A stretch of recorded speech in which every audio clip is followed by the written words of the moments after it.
Good evening, folks. My name is Henry Scriven-Young. I'm your host, and welcome back to Uptime, pure gaming, tunes and news, no cheat codes required, here on WRGW District Radio.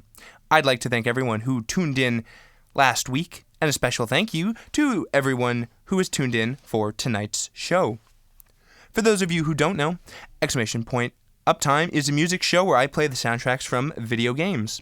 I'll also be throwing in some news and other fun bits, so sit back and relax as we jump into tonight's show. Once tonight's episode is over, I promise you all that I will ensure that it is sent to the DC area museums for preservation.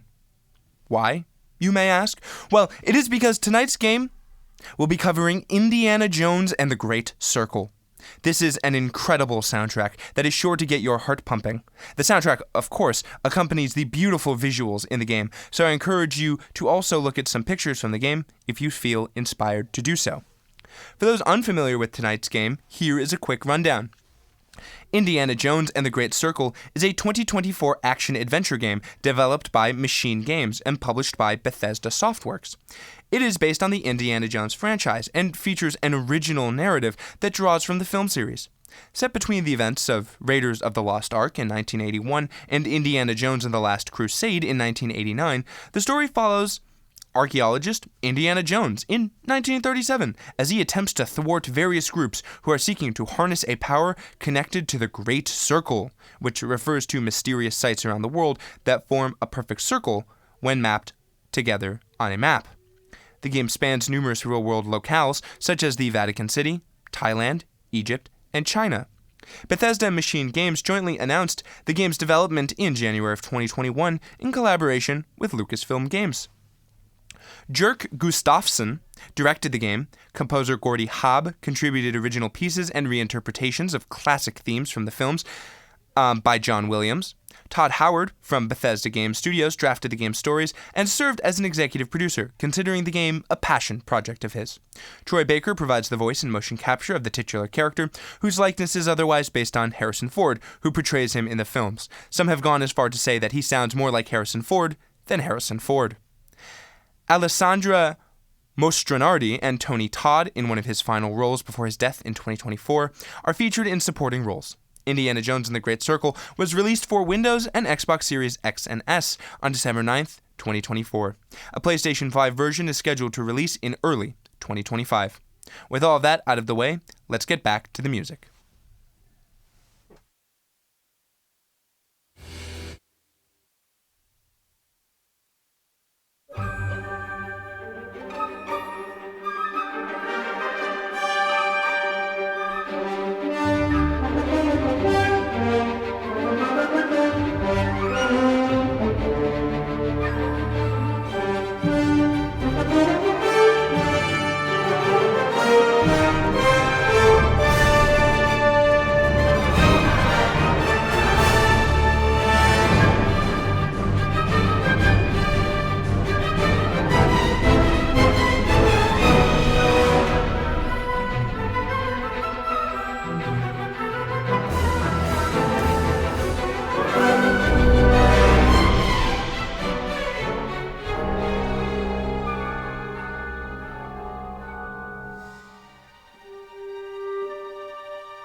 And welcome back to exclamation point Uptime.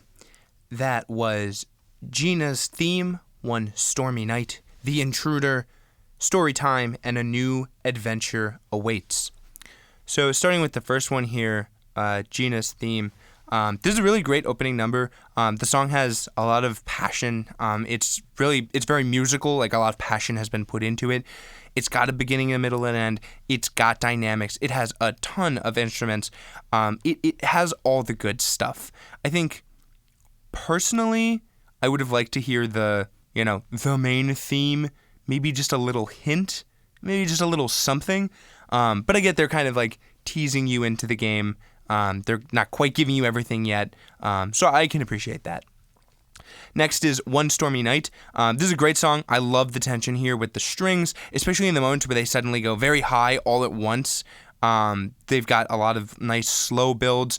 Obviously, in the story, something's about to happen. These songs do very well with, world building and storytelling, which, is something that I find that this game does extremely well with its music. The Intruder, I love the chime. I'm not quite sure what to call it, but the sparkly, it sounds sparkly, if that makes sense. Very mysterious. It's good because, the scene takes place in a museum.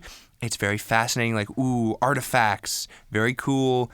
And then the tension builds, and then, the drama with the brass doing an excellent job. Likely they're using mutes. That's when the brass instruments put,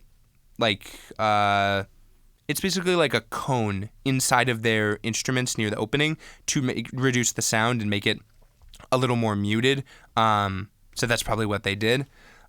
Story time, I love the mystery. Very few instruments, very quiet. Music's doing a great job telling the story. And then kind of the end, the theme creeps in, and then a new adventure awaits. You've got the slowed down version of the rest of the theme. It's very majestic, then it gets fast paced. You get into the actual stuff, and it's great. So yeah, I really, really enjoyed all of these songs.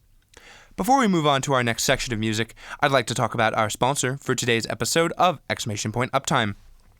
This episode of exclamation point Uptime is sponsored by George Hacks. George Hacks provides students a platform for problem-based, interdisciplinary healthcare innovation for social impact. The Kogan Makerspace and Medical Solutions Hackathon are innovation events brought by George Hacks that facilitate early application of classroom knowledge to real-world issues, develop teamwork skills, and improve communication of ideas across disciplines. They recently held their 7th annual hackathon, where 150 hackers competed over the course of 2 days. Participants collaborated in teams to create working prototype solutions in response to healthcare-based problem statements that highlight the societal, environmental, and economic determinants of health. If you have questions or would like to be involved, you can join via Engage or contact the official email at georgehacks@gwu.edu. Again, that's georgehacks@gwu.edu. Would you like to sponsor exclamation point Uptime? Well, each week I'll shout out a student organization, as I just did. So you can sponsor the exclamation point Uptime website.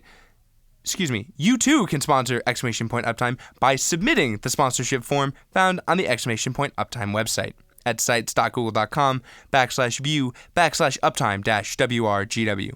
Or you can head to my Instagram account where I have that website linked throughout my profile. A reminder that this is not financially compensated and is more of a shadow type of thing to promote student organizations here at GW. Additionally, the exclamation point Uptime website has been updated since our last show, so I encourage all of you to take a look and explore the website while we take a quick break.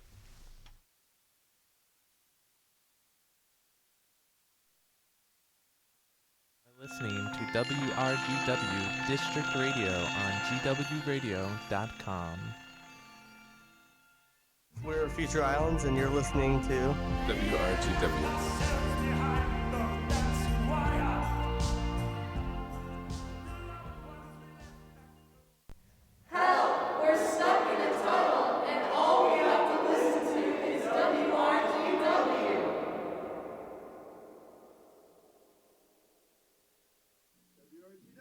WRGW. That's called rock and roll, baby. WRGW, it lives. Rock and roll lives. Rock and roll lives right here in this room. lives on WRGW.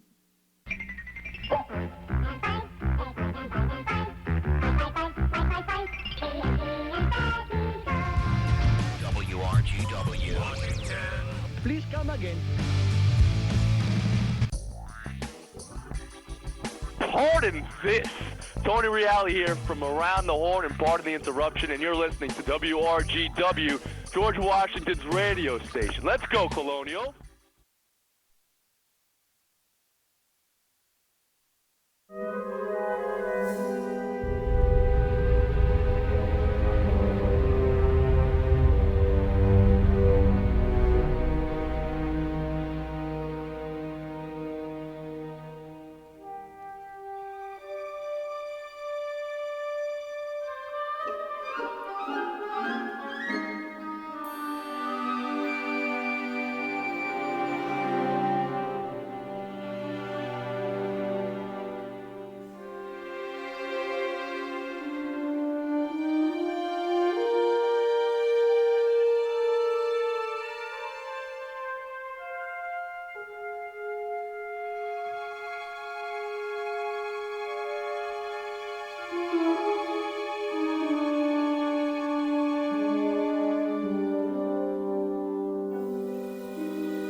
And welcome back to Exclamation Point Uptime here on WRGW District Radio. I'm your host, Henry Scriven-Young, and that was Bird Watching. Again, this song does a really good job of telling the story. Indiana Jones himself, he finds himself in the Vatican, dressed as a priest. The music here has very few instruments. It's relatively quiet. It's pretty reserved. I like the hints that the soundtrack kind of makes, the little jabs it makes. It helps to imply that only those who are really looking would know that this is not a priest, but is Dr. Jones, right? It's one of those things where it's like, oh, you hear the theme a little? No, just kidding. Oh, does that look like Indiana Jones? I don't know. Who knows? Next is Follow That Nun. Great name for a song, by the way. This was an excellent introduction to one of the side characters, who is a journalist posing as a nun. I loved the drama. The two of them get mixed up in multiple fights right when they first meet, and these dramatic moments are great. The big kind of swell of music near the end, it really did catch me by surprise. I almost fell out of my chair, but I'm good. Next is The Parchment and The Catacomb are the last two. I really like how the stringed and wind instruments here are kind of working in tandem. You get a lot of deep noises for The Catacomb that are really impressive, really, really deep and make a lot of sense. And I love that ending bit where the bass just get really, really large in terms of tempo. In terms of dynamics. They get very, not loud, they get very strong. If you're ever in music and somebody asks you what forte or fortissimo means, it means strong or very strong, not loud or very loud. A quick note here. Everyone seems to love Indiana Jones and the Great Circle. However, I haven't seen anyone talking about it. I think this is because of a marketing issue. It was widely reported by news outlets and traditional media sources, but nobody online talked about it. Influencers didn't promote it, people didn't make memes about it, and YouTubers didn't really play through it. I think this is a classic example of marketing gone wrong. The developers marketed to only groups that they should have, and now those who have played it need to do the heavy lifting to promote it. They should have also marketed it to groups who they wanted to introduce to the Indiana Jones series and capitalize on the use of social media and influencers. Aside from that, reviews have been positive. For example, it received multiple year-end nominations, including the Game of the Year DICE Awards. Including Game of the Year at the DICE Awards. Furthermore, it received high ratings on places like IGN. IGN's rating was a 9 out of 10, saying the game was, quote, an irresistible and immersive global treasure hunt, and far and away the best indie story this century. Indiana Jones and the Great Circle doesn't belong in a museum. It belongs on your hard drive where you can play the heck out of it. With that being said, let's move on to some more music.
And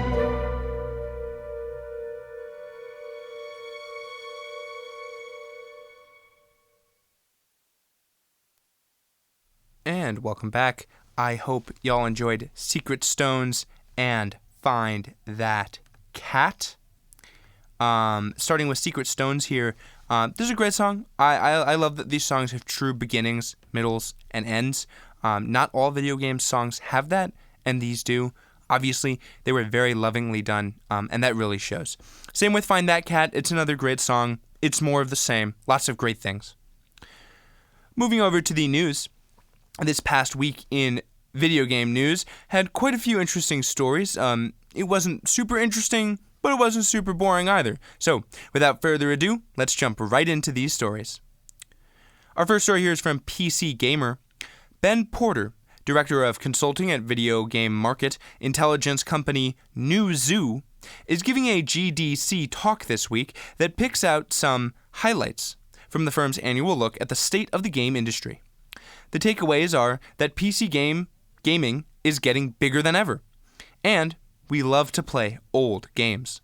The results are extrapolated from a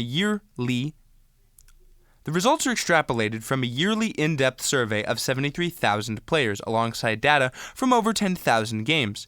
From this, Newzoo says that the PC market is growing at a steady rate, with an estimated 873.5 million players from 2023 analytics rising to 907.5 million in 2024 analytics. That also handily beats out the console audience, of whom there are an estimated 653.1 million in 2024 analytics. Newzoo's data further breaks down that 67% chunk.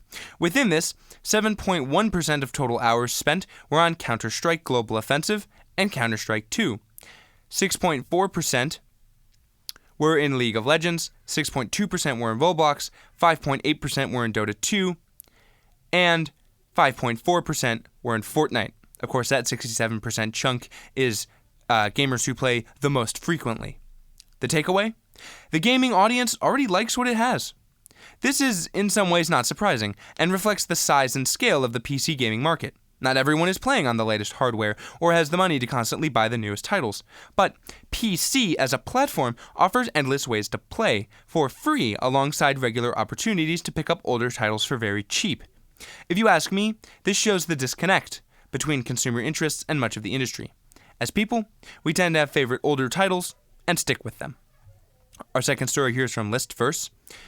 The world of video game development is often fraught with unpredictability, where immense effort and staggering amounts of money, sometimes tallying up to millions, can be poured into a project, only to see it abandoned before reaching the finish line.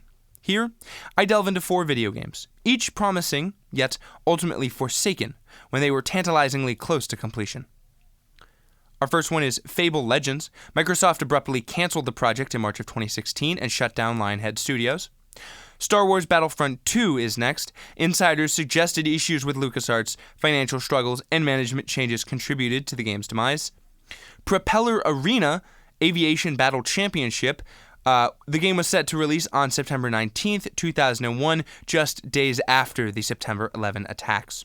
Due to concerns over its resemblance to real-world events, Sega canceled the game indefinitely. The fourth one is Sam & Max Freelance Police. Fans were thrilled when it showcased at E3 in 2003, but just a year later, LucasArts canceled the game in March of 2004, citing market changes. And that's it for the news this week. As we move into the last 10 minutes of the show here, I'd like to talk about recordings. I've uploaded Uptime's most recent episode, thank goodness you're here, and placed the recording on the Uptime website. You can expect recordings to be posted approximately 1 week after the airing of the show corresponds with. As for the website, be sure to fill out the special guest form, sponsorship form, and the show idea submission form. A reminder that this episode of Uptime is sponsored by George Hacks. George Hacks provides students a platform for problem-based, interdisciplinary healthcare innovation for social impact. Their Kogan Makerspace and Medical Solutions Hackathon are innovation events that facilitate early application of classroom knowledge to real-world issues, develop teamwork skills, and improve communication of ideas across disciplines. If you have questions or would like to be involved, you can join via Engage or contact the official email at georgehacks@gwu.edu. Would you like to submit your student org for a sponsorship? Well, be sure to check out the Exclamation Point Uptime website, where the form to submit is at sites.google.com/view/uptime-WRGW. I'd like to thank you for listening in to tonight's episode of Exclamation Point Uptime on WRGW District Radio. I'm your host, Henry Scriven-Young, and I will see everyone next week for pure gaming, tunes, and news. No cheat codes required.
Hello, peasants. You're listening to WRGW, Oh, great. Now you tell me. where there's always lots of fun Are you kidding? and great music. Lies and slander. Tune in at gwradio.com. Would you kindly shut your noise hole? Fire and brimstone coming down from the sky. Rivers and seas boiling. The dead rising from the grave. Real wrath of God type stuff. WRGW, gwradio.com.